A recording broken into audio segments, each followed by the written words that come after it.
Alors, on se lance dans l'aventure entrepreneuriale en Israël. Super! Mais voilà, à peine le projet en tête, une question énorme se pose. Quel statut juridique choisir? Et attention, ce n'est pas un détail, c'est vraiment le premier carrefour stratégique qui va conditionner tout le reste. Oubliez l'idée que c'est juste un papier à remplir. C'est elle, la première brique, la décision fondamentale qui va impacter tout. La fiscalité, la responsabilité en cas de pépin et même la capacité de l'entreprise à grandir dans les années à venir. Bon, pour s'y retrouver, voilà le plan de match. On va commencer par décortiquer les deux grandes options, les mettre face à face, puis on plongera dans la nouvelle loi de 2025 qui change pas mal de choses. Et à la fin, on verra comment prendre la meilleure décision possible. Allez, on y va. Concrètement, pour créer son entreprise ici, en Israël, il y a principalement deux chemins, deux grandes autoroutes, si on veut. Et la plus empruntée au début, c'est sans surprise celle de l'indépendant. Et ça s'appelle un nosek morché. En gros, c'est l'équivalent du travailleur indépendant. C'est la formule la plus directe pour démarrer. On s'inscrit, on peut facturer, et point très important, on peut récupérer la TVA sur ses achats professionnels. C'est vraiment le statut de prédilection des freelances et des petites entreprises qui se lancent. Donc quand on parle d'OSEC Mourché, les mots qui viennent à l'esprit, c'est vraiment simplicité et flexibilité. Regardons d'un peu plus près ce que ça veut dire au quotidien. Les avantages sont assez évidents. D'abord, c'est rapide et pas cher à créer. On peut se lancer presque du jour au lendemain. La paperasse est, disons, beaucoup plus légère. Et côté impôt, tout est calculé sur les tranches du revenu personnel.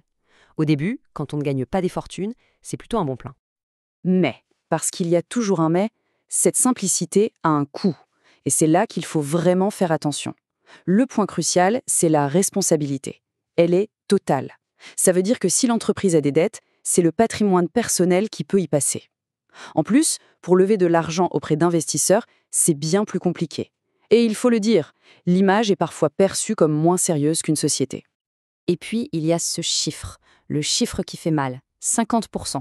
Quand l'affaire commence à bien tourner, que les revenus grimpent, on peut se retrouver taxé jusqu'à la moitié de ses bénéfices. C'est énorme, c'est un vrai mur fiscal qu'il faut avoir en tête dès le départ. Ok, passons à l'autre voie. La deuxième grande option, la SAIRL. C'est l'équivalent de la SARLL. Et là, on change complètement de philosophie, on ne parle plus de simplicité, on parle de protection. Le concept fondamental à comprendre avec la Hevra, c'est que l'entreprise devient une personne à part entière, une personne morale. Elle a son propre nom, son propre compte en banque et surtout ses propres dettes.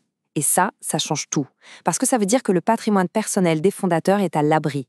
C'est un vrai bouclier, un mur entre le pro et le perso. Du coup, les avantages sont logiques. D'abord, cette fameuse responsabilité limitée. Ça rassure. Ensuite, pour trouver des investisseurs ou obtenir un prêt, c'est beaucoup plus facile. L'image de marque est tout de suite plus établie, plus pro. Et niveau fiscal, ça ouvre des portes. On peut optimiser, jouer avec les dividendes, reporter l'impôt. Et voilà l'autre chiffre clé, 23%. C'est le taux d'imposition des sociétés. Quand on le met à côté des 50% potentiels de l'OSEC Mourché, on comprend tout de suite où est l'intérêt fiscal quand l'entreprise devient rentable. Le calcul est vite fait. Évidemment, tout ça a un prix. C'est plus cher à créer et surtout plus cher à gérer au quotidien. Il faut un expert comptable pour certifier les comptes, payer une relevance chaque année. Bref, la bureaucratie est plus lourde. Et on perd un peu en souplesse. Les décisions doivent être plus formalisées. Ok, on a vu les deux camps. Maintenant, on les met sur le ring pour un face-à-face. OSEC Mourché contre Hevra. C'est là que tout devient limpide. Ce tableau résume tout le dilemme. À gauche, l'OSEC Mourché. Simple, pas cher, mais risqué pour le patrimoine perso. À droite, la Hevra.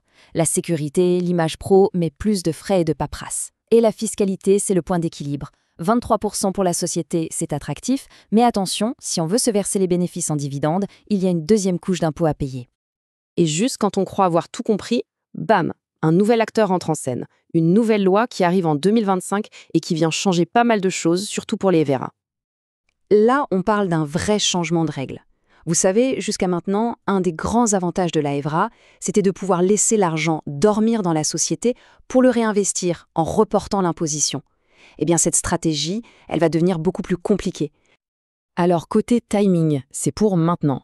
La loi est passée fin 2024, elle commence à s'appliquer en 2025, et le gros du morceau, cette fameuse obligation de distribuer des dividendes, ça monte en charge à partir de 2026. Autant dire que c'est demain. Concrètement, qu'est-ce qu'elle dit cette loi ? En gros, 3 choses. 1. L'État va obliger les sociétés à distribuer une partie de leurs bénéfices accumulés. Fini de tout garder au chaud.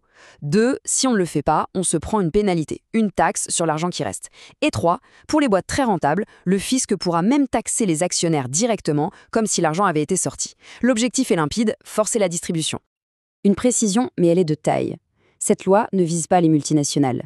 Elle cible très précisément les sociétés qui ont peu d'actionnaires et qui font moins de 30 millions de shekels de chiffre d'affaires. Autrement dit, ça concerne la quasi-totalité des PME et des professions libérales en société. Bon, on a toutes les cartes en main. L'OSEC-Mourché, la EVRA et ce nouveau joker, la loi 2025. Alors, comment on fait le bon choix? Eh bien, il n'y a pas de réponse toute faite. La clé, c'est de se poser les bonnes questions sur son propre projet. Il y a 3 questions essentielles à se poser. La première, c'est la vision. Est-ce que c'est un petit projet ou l'ambition, c'est de construire une grosse boîte? La deuxième, c'est le risque. Est-ce que l'activité peut générer des dettes, des procès? La protection du patrimoine est-elle une priorité?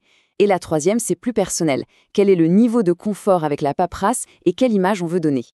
Cette phrase, elle résume tout. Le choix de la structure, c'était déjà un vrai casse-tête stratégique. Mais avec cette nouvelle loi, ça ajoute un étage de complexité. On ne peut plus y aller au feeling. L'improvisation, c'est terminé. Il faut anticiper. Pour finir, il faut vraiment comprendre que ce statut, ce n'est pas juste un document administratif. Ce sont les fondations de l'entreprise. Et avec cette nouvelle donne fiscale de 2025, la question a changé. Ce n'est plus quelle structure pour démarrer, mais quelle structure pour durer et prospérer.